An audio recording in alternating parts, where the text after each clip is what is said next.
రామ్ టాక్కి తిరిగి స్వాగతం. తమిళనాడు ఎన్నికల ప్రచారం క్లైమాక్స్కి చేరింది. ఎందుకంటే అది మొదటి దఫాలో జరగబోతా ఉంది. ఏప్రిల్ 19వ తేదీ తమిళనాడు ఎన్నికలు మొత్తం కూడా ఒకేసారి పూర్తి కాబోతున్నాయి. 39 ప్లస్ పుదుచ్చేరి 1 మొత్తం కలిపి. సో అందుకోసం అని చెప్పి ఉధృతంగా ప్రచారం జరుగుతూ ఉంది.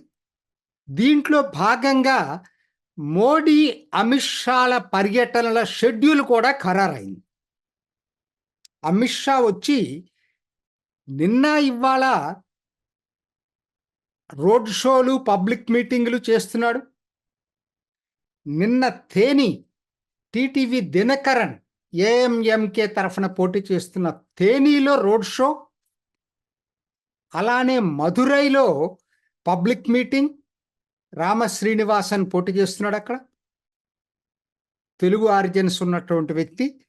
తర్వాత ఇవాళ కరైకుడి, ఇది శివగంగా నియోజకవర్గంలో కార్తీ చిదంబరం పోటీ చేసే నియోజకవర్గంలో వస్తుంది. కరైకుడిలో ఈరోజు రోడ్ షో. టెంకసి, ఇంకొక ఎలియన్స్ పార్ట్నర్ జాన్ పాండియన్ పోటీ చేసేటువంటి టెంకసిలో రోడ్ షో. తర్వాత కన్యాకుమారిలోని ఒక నియోజకవర్గంలో కూడా రోడ్ షో. అమిత్ షా నిన్న ఇవాళ అమిత్ షా పర్యటనలు. సరే, మోడీ ఏంటి అసలు స్టార్ స్పీకర్ ఏంటి పరిస్థితి అని చూస్తే, ఆయన 9 నుంచి 9న వెల్లూరు, మనం రాయవెల్లూరు అంటాం కదా, వెల్లూరు ఏసీ షణ్ముగం ఇంకొక ఎలియన్స్ పార్ట్నర్ పోటీ చేసే నియోజకవర్గం వెల్లూరులో road show public meeting attend కాబోతున్నాడు. మోడీ ఎట్లా ఉన్నాయంటే దాదాపు అన్ని ప్రాంతాలు కవర్ చేస్తున్నాడు. ఎక్కడికి వెళ్తే అక్కడ చుట్టుపక్కల నియోజకవర్గాల అందరి అభ్యర్థుల్ని ఆ స్టేజ్ మీదకి పిలిచి ఇంట్రడ్యూస్ చేయబోతున్నాడు. సో ఆ పద్ధతుల్లో ఇవాళ వెల్లూరులో జరిగేటువంటి మహాసభకి అంబుమణి రామదాసు భార్య సౌమ్య అంబుమణి, సో ఇట్లా చాలా మంది చుట్టుపక్కల వాళ్ళందరూ వెల్లూరు దానికి వస్తారు. 9వ తారీఖు జరగబోతుంది. అక్కడ నుంచి అది 4 గంటలకైతే 6 గంటలకి చెన్నై వస్తున్నాడు. చెన్నైలో పానగల్ పార్క్, ఆ పేరు తెలియని వాళ్ళు ఎవరు ఉండరేమో. తెలుగు వాళ్ళు ముఖ్యంగా ఒకనాడు నా చిన్నప్పుడు డిటెక్టివ్ నవల్ అంతా ఆ పానగల్ పార్క్ చుట్టూని తిరిగాయి. ఆ టీ నగర్ పానగల్ పార్క్ నుంచి మొదలయ్యి త్యాగరాయపేట, అది ట్రాఫిక్ జంక్షన్, ఏదో 2 కిలోమీటర్స్ దూరం మోడీ రోడ్ షో జరగబోతా ఉంది 9వ తారీఖుకి. 2 ప్రోగ్రామ్స్ కూడా, తర్వాత పబ్లిక్ మీటింగ్ కూడా ఉంటుంది. అక్కడ చెన్నైలో ఆ చుట్టుపక్కల ఉన్న అభ్యర్థులందరినీ పరిచయం చేయబోతున్నాడు. యాక్చువల్గా ఈ పానగల్ పార్కు, ఈ ట్రాఫిక్ జరిగేటువంటి ప్రాంతం చెన్నై సౌత్ పార్లమెంటరీ నియోజకవర్గానికి వస్తుంది. అది అక్కడ. అది అయిపోయిన తర్వాత 10వ తారీఖు నీలగిరి వెళ్తున్నాడు, ఊటీ. నీలగిరిలో ఎల్ మురుగన్ పోటీ చేస్తున్నాడు. అవతల వైపు ఏ రాజా పోటీ చేస్తున్నాడు. అక్కడ రోడ్ షో. తర్వాత సాయంత్రం కోయంబత్తూరులో పబ్లిక్ మీటింగ్. ఆ చుట్టుపక్కల ఉన్న అభ్యర్థులందరూ అక్కడికి వస్తారు, వాళ్ళని పరిచయం చేస్తాడు. అన్నామలై నియోజకవర్గమైన కోయంబత్తూరులో 10వ తారీఖు సాయంత్రం ఓ పబ్లిక్ మీటింగ్ మోడీ మళ్ళా అడ్రస్ చేయబోతున్నాడు. ఆయన షెడ్యూల్ అది 2 రోజులు. తర్వాత మళ్ళీ 13వ తారీఖు తిరిగి వస్తాడు. 13వ తారీఖు పెరంబలూరు, ఇది సెంట్రల్ మద్రాసుకు సంబంధించి సెంట్రల్ తమిళనాడు. పెరంబలూరులో మీకు ఎస్ఆర్ఎం అతను చెప్పాను కదా, ఆయన పోటీ చేస్తున్నాడు. పరామర ఏదో ఉంది ఆయన, ఎస్ఆర్ఎం ఇన్స్టిట్యూట్స్ అధిపతి. ఏదో పశ్చిమత్తను ఏదో ఇంకోటి కూడా అంటారు ఆ పేరుతోటి ఆయన్ని. ఆయన పోటీ చేస్తున్నాడు. ఆయన ఇంకొక ఎలియన్స్ పార్ట్నర్ అక్కడికి వెళ్ళి అడ్రస్ చేస్తున్నాడు. ఆ చుట్టుపక్కల ఉన్న నియోజకవర్గాల అందరూ వాళ్ళు అభ్యర్థులు అక్కడికి వస్తారు. 14 విరుద్ నగర్, రాధికా శరత్ కుమార్ పోటీ చేస్తున్న విరుద్ నగర్లో పబ్లిక్ మీటింగ్ ఉంది. అక్కడికి ఆ చుట్టుపక్కల ఉన్నటువంటి దక్షిణాది వాళ్ళందరూ కూడా విరుద్ నగర్ రాబోతున్నారు. మధురై తర్వాత కింద కన్యాకుమారి మొత్తం అక్కడికి వస్తారు. సో మొత్తం ఏంటంటే మొత్తం ఎంటైర్ తమిళనాడుని 4 రోజుల్లో చుట్టబెడుతున్నాడు మోడీ.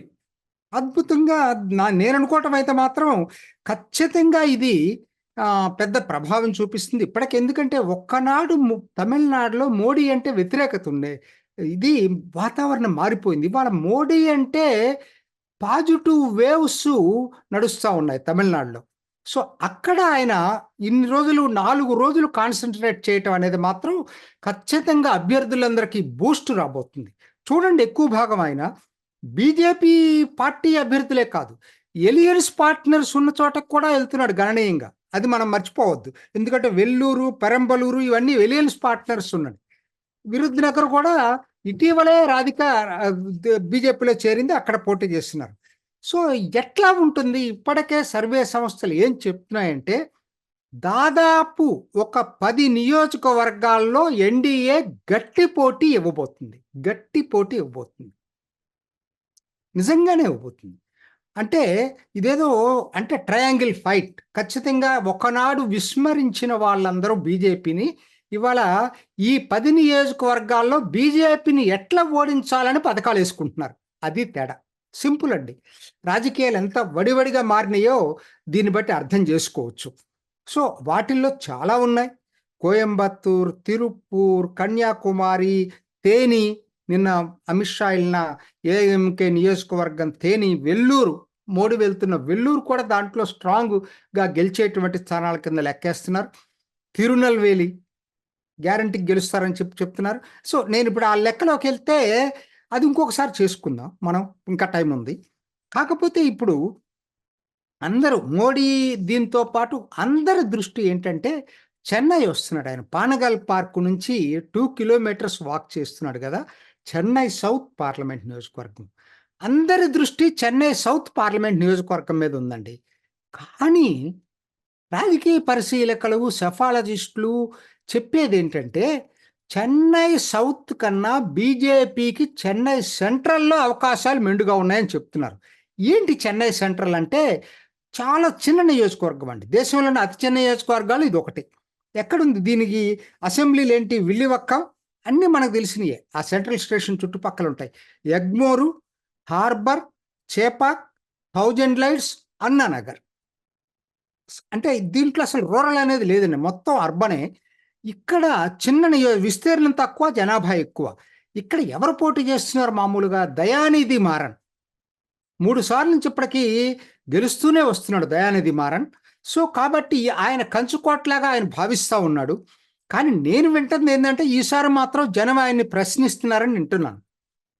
ప్రశ్నిస్తున్నారని. ఎందుకంటే ఫ్లడ్స్ వచ్చినప్పుడు ఆయన ఎక్కడ కనపడలేదు దయానిధి మారన్. సో, వ్యతిరేకంగా ఎవరు పోటీ చేస్తున్నారు ఆయనకంటే ఇది మీరు ఆశ్చర్యకరంగా ఉంటుంది. ఒక 37 ఏళ్ల కుర్రాడండి, వినోద్ పి సెల్వం. బీజేపీ తరఫున ఇతను పోటీ చేస్తున్నాడు. ఇతను ఇవాళ వేవ్స్ క్రియేట్ చేస్తున్నాడు అక్కడ. ఎందుకు నేను చెప్పాల్సి వస్తుందంటే అసలు పోటీయే లేదు. పోయినసారి ఎంత వచ్చింది అనుకుంటున్నారు ఇతనికి? ఈ దయానిధి మారన్కు 58% తోటి గెలిచాడు. దాదాపు 60% అనమాట పోయినసారి. సో, కాబట్టి అది నల్లేరు మీద నడకనుకున్నారు. కానీ వాళ్ళ దయానిధి మారన్కు కూడా బీజేపీని విమర్శించి బీజేపీ మీద అస్త్రాలు ఎక్కువ పెట్టకుండా అక్కడ కాన్స్టిట్యున్సీలో ఒక పూట కూడా గడవట్లేదు. పోయినసారి బీజేపీ పోటీ చేయలా, ఎలియన్స్లో పిఎంకే పోటీ చేసింది. చాలా తక్కువ వచ్చింది, 19% వచ్చింది పోయినసారి. మరి ఈసారి ఎక్కడ? ఎందుకనంటే యాంటీ ఇన్కంబెన్సీ ఒకటి ఉంది. ఇది ఒకటి మర్చిపోతున్నాం మనం. పూర్తి అర్బన్ నియోజకవర్గం ఇది. సో, ఓటర్లు ఎలా ఉంటారంటే ఇవాళ లాయల్టీ ఉన్న వాళ్ళు రేపు ఉంటారని నమ్మకం లేదు. కానీ డిఎంకేకి చెన్నై సిటీ ఎప్పుడు కూడా కంచుకోటే. కానీ ఈసారి వ్యతిరేక పవనాలు వీస్తున్నాయనేది జనం చెప్తా ఉన్నారు. తెలియదు మరి. మొత్తం మీద మాత్రం పోటీ మాత్రం చాలా గట్టిగా ఉండబోతుంది. అందరూ చెన్నై సౌత్ వైపు చూస్తూ ఉంటే చెన్నై సౌత్లో కొంచెం క్యాండిడేట్ మీద వివాదం ఉన్నా కూడా చెన్నై సెంట్రల్ మాత్రం 3 నియోజకవర్గాలు ఏదైతే ఉన్నాయో చెన్నై నార్త్, చెన్నై సెంట్రల్, చెన్నై సౌత్లో బీజేపీకి గెలిచే అవకాశాలు మెండుగా చెన్నై సెంట్రల్లో ఉన్నాయనేది పరిశీలకుల అభిప్రాయం. చూద్దాం ఏం జరుగుతుంది అనేది. మొత్తం మీద మాత్రం ఈ మోడీ పర్యటనతోటి మొత్తం తమిళనాడు రాజకీయం అంతా వేడిగా మారబోతుంది. ఇది ఈనాటి రామ్ టాక్. ఇంకొక ఎపిసోడ్లో మళ్ళా కలుసుకుందాం. నమస్తే. చూసారు కదండి. మరి ఈ వీడియో కనుక మీకు నచ్చినట్లయితే ఒక లైక్ కొట్టేసి మీ అభిప్రాయాన్ని కూడా కామెంట్ బాక్స్లో తెలియజేస్తూ ఇలాంటి ఇంట్రెస్టింగ్ అప్డేట్స్ కోసం మా ఛానల్ని సబ్స్క్రైబ్ చేసుకోండి.